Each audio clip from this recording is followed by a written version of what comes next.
कक्षा 10 विषय गणित अध्याय दूसरा है बहुपद। प्रश्नावली 2.1 है, जिसका पहला प्रश्न है किसी बहुपद p कोष्ठक x के लिए y बराबर p कोष्ठक x का ग्राफ नीचे आकृति 2.10 में दिया गया है। यानी जिस आकृति में दे रखा है वो है प्रत्येक स्थिति में px के शून्यकों की संख्या ज्ञात कीजिए। पहला ग्राफ है नंबर 1, px के लिए शून्यकों की संख्या ज्ञात करनी है। तो आकृति फर्स्ट में स्पष्ट है कि बहुपद का ग्राफ x अक्ष यानी इस अक्ष पर किसी भी बिंदु पर नहीं काट रहा है। तो बहुपद का कोई शून्यकों की संख्या कितनी हो जाएगी? 0। इसमें कितनी हो जाएगी? 0। दूसरे में आकृति सेकंड में स्पष्ट है कि बहुपद का ग्राफ x अक्ष को कितनी बार काट रहा है? एक बार काट रहा है। कितनी बार? एक बार काट रहा है। तो इसका शून्य कितना हो जाएगा? 1 हो जाएगा। तीसरी आकृति में बहुपद का ग्राफ 1 2 3, तो शून्य कितने हो जाएंगे? px के लिए 3 हो जाएंगे। अगला चौथे के लिए px के लिए शून्य कितने हो जाएंगे? 1 2, तो px के लिए शून्यकों की संख्या कितनी हो जाएगी? 2। पांचवें में 1 2 3 4, तो px के लिए शून्यकों की संख्या कितनी हो जाएगी? 4 हो जाएगी। अगला छठा में शून्यकों की संख्या 1 2 3, तो कितनी हो जाएगी? 3। ये 2.1 कंप्लीट। अगली हम देखेंगे प्रश्नावली 2.2 प्रश्नावली। पहला है निम्न द्विघात बहुपदों के शून्य ज्ञात कीजिए। सबसे पहले शून्य निकालने और शून्य को तथा गुणांकों के बीच के संबंध की सत्यता की जांच कीजिए। हम एक प्रश्न के बारे में सबसे पहले शून्य निकालेंगे, फिर शून्य को तथा गुणांकों के बीच के संबंध की सत्यता की जांच करेंगे। तो पहला प्रश्न है अपना x square minus 2x minus 8। सबसे पहले हम क्या करेंगे? इसके गुणनखंड करेंगे। ऐसी दो संख्या जिसका गुणा करने पर माइनस के 8 आए और जोड़े या घटाए तो माइनस के 2 आए। तो ऐसी कोई संख्या x square minus 4x plus 2x minus 8 बराबर 0। इन दोनों में कॉमन क्या आएगा? x कॉमन आएगा। x minus 4 plus 2x minus 4 बराबर 0। तो x माइनस 4 दोनों में कॉमन है तो एक संख्या, बाकी बाहर वाली संख्या को कोष्ठक में लिखेंगे x प्लस 2 बराबर 0। अब इसको अलग अलग लिखेंगे। x माइनस 4 बराबर 0, x प्लस 2 बराबर 0। तो x बराबर 4 और x बराबर माइनस के 2। अतः बहुपद के गुणनखंड कितने आ गए? अतः बहुपद के शून्य 4 और माइनस के 2 आ गए। अब क्या करना अपने को? बहुपद के गुणांक व शून्यकों में संबंध निकालना है। क्या निकालना है? शून्यकों में संबंध। तो सबसे पहले शून्यकों का योग करेंगे। शून्यकों का योग क्या आएगा? 4 प्लस का 4 प्लस माइनस के 2 बराबर 2 आएगा। बराबर हम उसको उस हिसाब से निकालेंगे। माइनस के 2/1 माइनस का b अपॉन a होता है, शून्यकों का योग माइनस b अपॉन a होता है। -2 क्या है? माइनस x का गुणांक बटा x स्क्वायर का गुणांक हो जाएगा। ये भी क्या आएगा? 2 ही आएगा। दूसरा शून्यकों का गुणनफल। नंबर 2 शून्यकों का गुणनफल बराबर 4 इंटू माइनस का 2 इजिकल्स टू 8। इधर भी क्या आएगा? माइनस का 8/1 क्योंकि एक तो अचर पद आएगी बटा एक्स स्क्वायर का गुणांक। अतः बहुपद के गुणांकों और शून्यकों के बीच संबंध सत्य है। इसमें भी 2 आ रहे हैं, इसमें भी 2, इसमें भी 8 आ रहे हैं और इसमें भी 8 आ रहे हैं। तो इसका मतलब शून्यकों का गुणनफल क्या आएगा? माइनस के 8 आ रहे हैं तो शून्यकों का गुणनफल सत्य हो जाएगा। दूसरा प्रश्न करेंगे 4s²। क्या प्रश्न है? 4s² माइनस 4s + 1 इसके भी निकालेंगे। ऐसी कोई संख्या जिसका गुणा करने पर 4 आए और जोड़े या घटाए तो भी -4 आए, तो इसकी संख्या क्या हो जाएगी? इसको हम ऐसे भी लिख सकते 2s का होल स्क्वायर 2s गुणा 1 + 1 का स्क्वायर। इसे हम 2s - 1 का होल स्क्वायर भी लिख सकते हैं। तो इसको 2 बार 2s - 1 बराबर 0। तो s = 1/2 और दूसरा भी क्या आ जाएगा? 1/2। वैसे ही सेम बहुपद और शून्यकों के बीच संबंध। बहुपद व शून्यकों के मध्य संबंध क्या आएगा? शून्यकों का योग, शून्यकों का योग क्या आएगा? 1/2 प्लस 1/2 बराबर 1। इसी प्रकार उसका क्या आएगा? x के गुणांक अपॉन x स्क्वायर के गुणांक। तो x के गुणांक कितने हैं? s मतलब s के गुणांक कितने? -4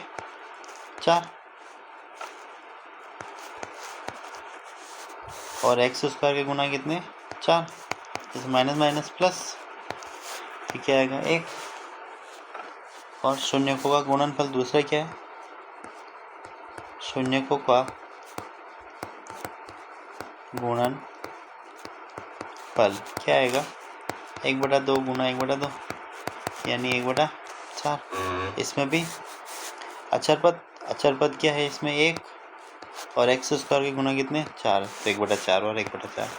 इसमें भी 1, इसमें भी 1, इसमें भी 1/4, इसमें भी 1/4। यानी बहुपद के शून्यक और गुणांकों के मध्य संबंध क्या है? सही है। दूसरे प्रश्न में। तीसरा प्रश्न 6x² - 3x - 7x।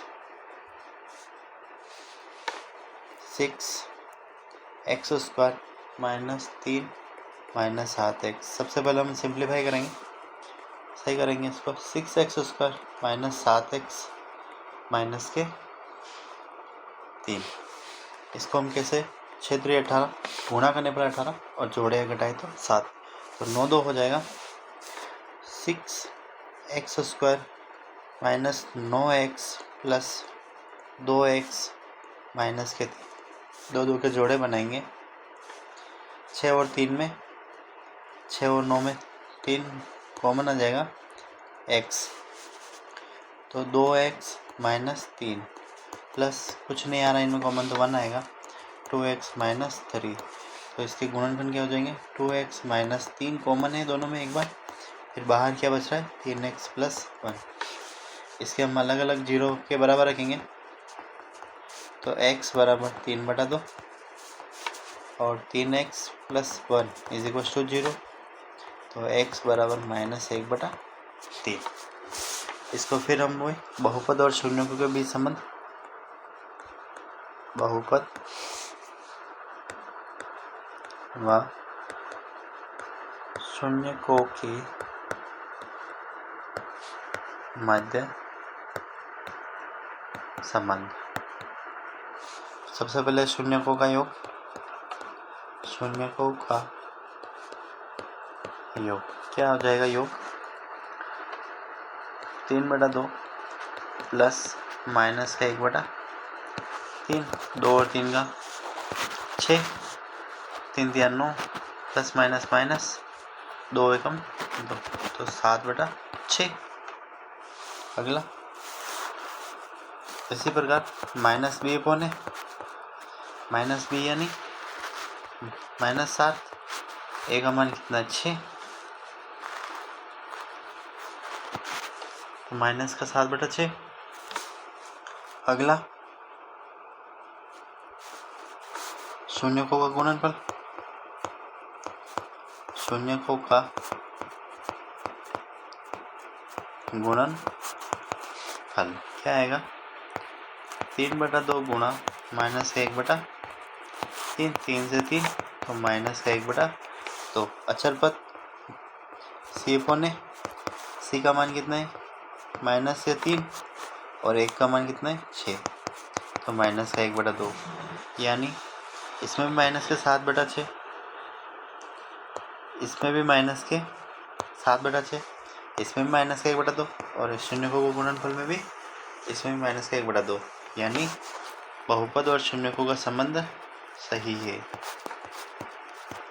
अगला प्रश्न है चौथा, 4u² plus 8u, 4u² plus 8u, 4u² plus 8u, तो इसमें कॉमन क्या आएगा? 4u, u प्लस 2, तो 4u इज इक्वल टू 0, यानी u बराबर 0, और दूसरा u प्लस 2 यानी u इज इक्वल टू -2। वापिस वही बहुपद व शून्यकों के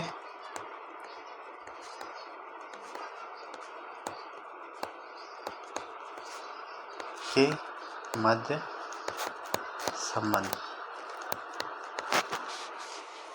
शून्यकों का योग क्या आएगा? शून्यकों का योग 0 प्लस माइनस के 2 इज इक्वल टू -2। इधर -b/, b का मान क्या है? 8, a का मान कितना? 4, तो -2। फिर शून्यकों का गुणनफल, शून्यकों का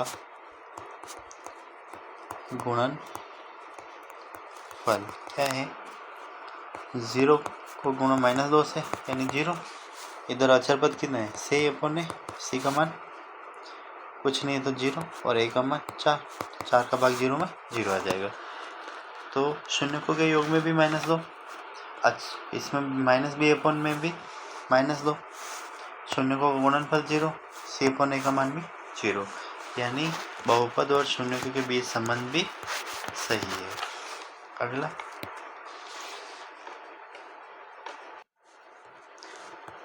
चौथा प्रश्न है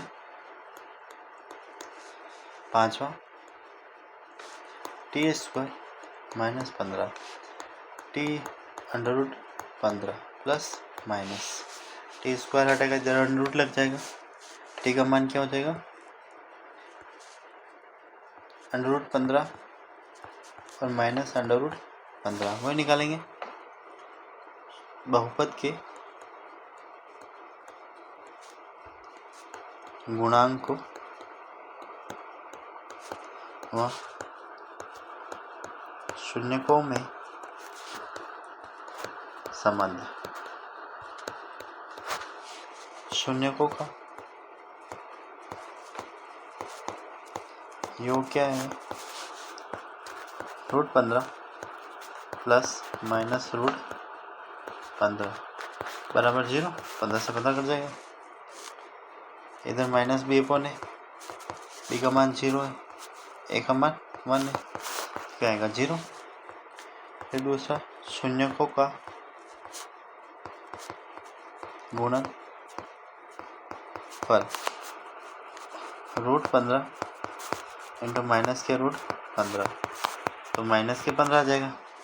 इधर सी अपॉन है, सी का मान कितने माइनस के 15 और ए का मान 1, ये माइनस के 15, यानी अतः शून्यकों का योग 0 है, उसके गुणांकों का योग भी 0 है, शून्यकों का गुणनफल 0 है और उनके गुणांक भी 15 है, माइनस के 15 है। शून्यकों का गुणनफल माइनस के 15 है और उनके गुणांक भी 15 है, अतः बहुपद के गुणांक और इनके शून्य के मध्य संबंध सत्य है। अगला प्रश्न है छठा, 3x² - x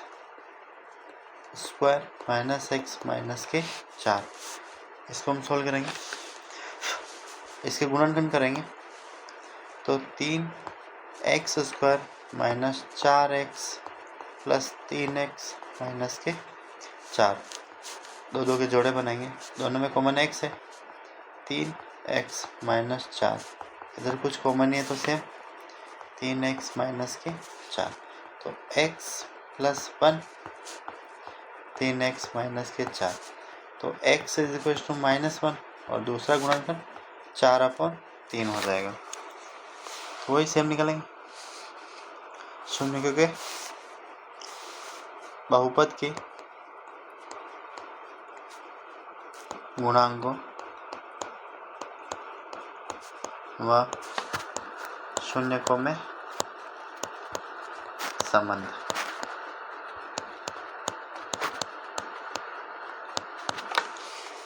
सबसे पहले शून्यकों का योग, क्या आएगा शून्यकों का योग, -1 + 4/3, कॉमन लेंगे 3 -3 + 4, 4 में से 3 गया 1/3, उनके गुणांक क्या हो जाएंगे -b अपॉन, तो -+1 अपन ए का मान कितना है 3। दूसरा शून्यकों का गुणा,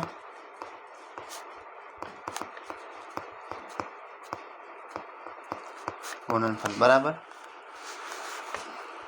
माइनस का गुणा 4/3, तो माइनस के 4/3 और उनके गुणांक का गुणा हो जाएगा सी अपॉन, सी का मान -4 है अपन ए का मान 3, यानी बहुपद के शून्यकों का योग 1/3, उनके गुणांकों का योग भी 1/3 है, शून्यकों के गुणनफल का योग -4/3 और उनके गुणांकों का गुणनफल कितना है -4/3, अतः इसके बीच भी संबंध सत्य है। दूसरा प्रश्न है, एक द्विघात बहुपद ज्ञात कीजिए जिसके शून्यकों के योग तथा गुणनफल क्रमशः दी गई संख्या है।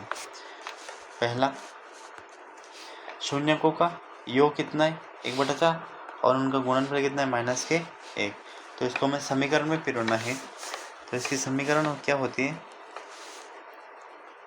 x² - शून्यकों का योग, शून्यकों का योग की पावर x प्लस शून्यकों का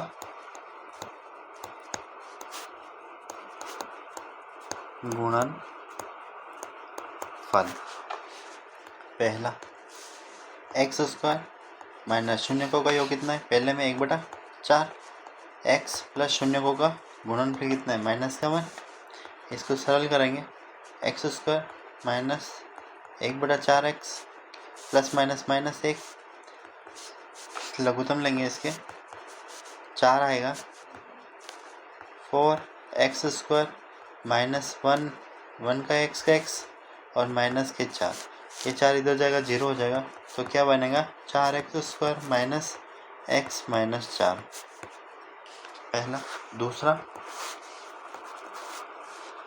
√2 और 1/3, इसको भी इस समीकरण में पिरोएंगे, x² -√2x प्लस 1/3, वही सेम करेंगे, लघुत्तम लेंगे, 3 लघुत्तम आएगा, 3x²